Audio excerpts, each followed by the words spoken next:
सबसे ज्यादा हमारे पास बेपर्दगी हो रही तो वो जगह कहां है? शादियां। सबसे ज्यादा शुरू से लेके आखिर तक पूरा बेपर्दगी, पूरी बेपर्दगी, पूरी बेपर्दगी। उसको दूल्हा बनाने से लेकर, दुल्हन बनाने से लेकर उसके जुमागियां तक पूरी बेपर्दगी होती है। अल्लाह अकबर, इतनी बेपर्दगी। उसको दूल्हा बनाते, इसको दुल्हन बनाते, बनाने के लिए कौन जाने वाले? सालियां, मुमेरी बहना, खलेरी बहना, भाभियां कहते औज़ बिल्लाह। इतने बेशरम, इतने बेहया हो गए। उसको दूल्हा बनाना है शादी से पहले, ये तो रस्म जायज ही नहीं है इस्लाम में, लेकिन फिर भी जितने लोग कर रहे हैं ना, 5 दिन पहले उसको दुल्हन बनाना, इसको दूल्हा बनाना, कपड़े लेके जाना, रोज जाके उसको हल्दी लिप के आना। वो हल्दी लगाने वाले कौन? भाभियां जाके हल्दियां लगाते, कहते औज़ बिल्लाह, शर्म नहीं आती। इतने बेशरम हो गए। आज दुल्हन को देखने से लेकर, देखने भी गए, वहां से लेकर देखने भी जाते तो कौन जाता? गैर महरम जाता। आपको मालूम है, दुल्हन को अगर देखना है, किसी लड़की को देखना है, तो या तो घर के दूल्हे के जो माँ बाप है वो जा सकते हैं, या फिर कोई और औरतें हैं जो करीबी है वो जा सकती हैं। और दिखाना है कर लेने वाले दूल्हे को। आज कर लेने वाले को नहीं दिखाते, लेकिन बाकी सबको दिखाते। उन्हें अपने भाई को भेज देता, देवर पहले जाके देख के आता, जेठ पहले जाके देख के आता, खलेरा भाई पहले जाके देख के आता, दोस्त पहले जाके देख के आता। इतनी बेशर्मी, इतनी बेपर्दगी। तो ये शादी का मामला पूरा का पूरा बेपर्दगी। और इसी तरह ये देखना, ये रस्म रिवाजां तो हो गए। अब इसमें तो मैं कई चीज़ें बता दिया। वो मेहंदी की रस्म, उंगली पकड़ने की रस्म, जूते चुराने की रस्म, ये पूरे क्या है? बेपर्दगी के अड्डे हैं। यहाँ हर जगह बेपर्दगी होती। और इतनी खतरनाक बेपर्दगी, वहां बुरखा नहीं, पर्दा नहीं, सर पे ओढ़नी नहीं, कुछ भी नहीं। उधर से बदमाश किस्म के मर्द, इधर से पूरी नौजवान लड़कियां जाके उसको पकड़ लेके रहती, उसकी उंगली पकड़ लेके 500 रुपए के वास्ते भीख मांगते बैठते उसके पास। ये क्या है? ये शरीयत का मजाक नहीं है। कैसा पाक दीन अल्लाह ताला हमको दिया था, हम क्या करके रख दिए।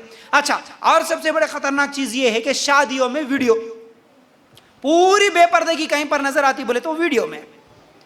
इतना ज्यादा बुरखे में, पर्दे में रहने वाली बच्ची को लेके आके शादी खाने में बिठा के, दूल्हा भी नहीं देखा, उसको लेके आके कैमरामैन को दिखाते, देख बेटा देख। अब किधर चले गई शर्म, किधर चले गई हया? रस्म में बुला के लेके आके उसको दिखाते। अब उन्हें उठा के दिखाता, बिठा के दिखाता, मुस्कुरा के देखता, साड़ी में देखता, क्या है ड्रेस में देखता, चला के दिखाता, क्या क्या करके आज उन्हें नहीं देख रहा कैमरामैन। ये वीडियोग्राफी। अच्छा, उन्हें तो देख लिया, उसके बाद शादियों में जैसे ही जाते स्टेज के ऊपर, पूरे रिश्तेदार जाके, इधर दुल्हन का स्टेज, उधर दूल्हे का स्टेज, दुल्हन के स्टेज पे पूरे औरतें जाके ठहरते, हाँ उतारो। अब क्या है ये? बेशर्मी नहीं है? बेहयाई नहीं है? कहाँ गया बुरखा? फिर ये बुरखा खाली बाजार में पहनने के लिए था? ये बुरखा किस लिए था? हर गैर महरम मर्द से अपने जिस्म को छुपाने के लिए था। हम अपनी मर्जी का बुरखा बना लिए। बाजार में गए तो बुरखा करेंगे, लेकिन शादी के फंक्शन में हम बुरखा नहीं पहनेंगे। क्या तरीका है ये? इतनी बेपर्दगी। आज तो क्या है, वो शादी का पूरा वीडियो निकाल के यूट्यूब पे भी डाल ले रहे, बेशर्मा की लड़के की यूट्यूब पे डाल ले रहे। देख मेरी जोरू को देख, मेरी भान को देख, मेरी साली को देख बोल के दिखा लेते। शर्म नहीं आती?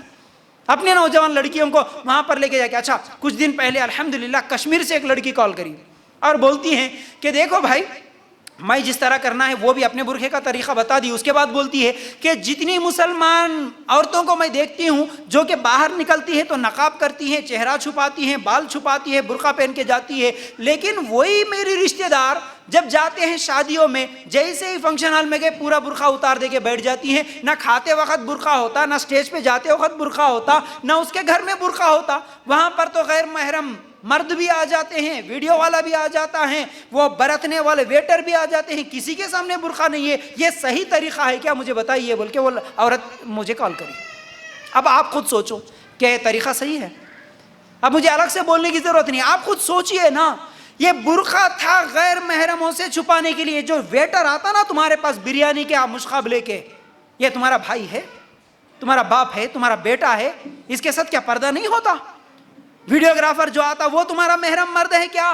अच्छा, वो वीडियोग्राफी बनने के बाद कितने लोग देख रहे हैं? आपको मालूम है कितने मोबाइलों में आपके वो तस्वीरें घूम रहे, आपको मालूम है। शादी पूरा का पूरा बेपर्दे से भरा हुआ है, चाहे वो रस्म हो, वलीमा का स्टेज हो, हाँ, दुल्हन बनाना हो, मेहंदी का रस्म हो, खाना बरतना हो, ये सब जगह पर क्या है, बेपर्दगी ही बेपर्दगी है। तो ये जायज नहीं है। आप शादी में भी जाएंगे तो बुर्खे में रहेंगे, पर्दे में रहेंगे, याद रखो।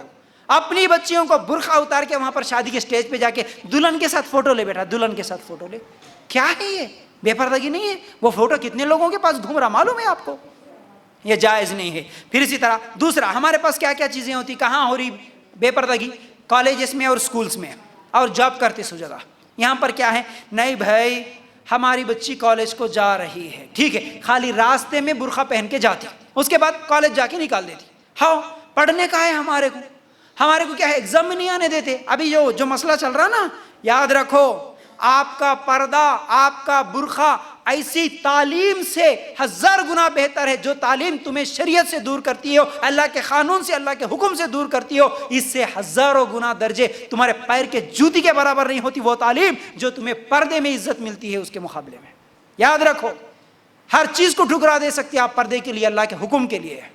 आज नहीं एग्जाम में नहीं आने देते, वहां चेहरा खोलना पड़ता, वहां बुर्खा उतार के जाना पड़ता। छोड़ के आ जाओ, कोई मसला नहीं। ये तालीम, ये डिग्री तुम्हें जन्नत में ले जाने वाली तो नहीं है ना।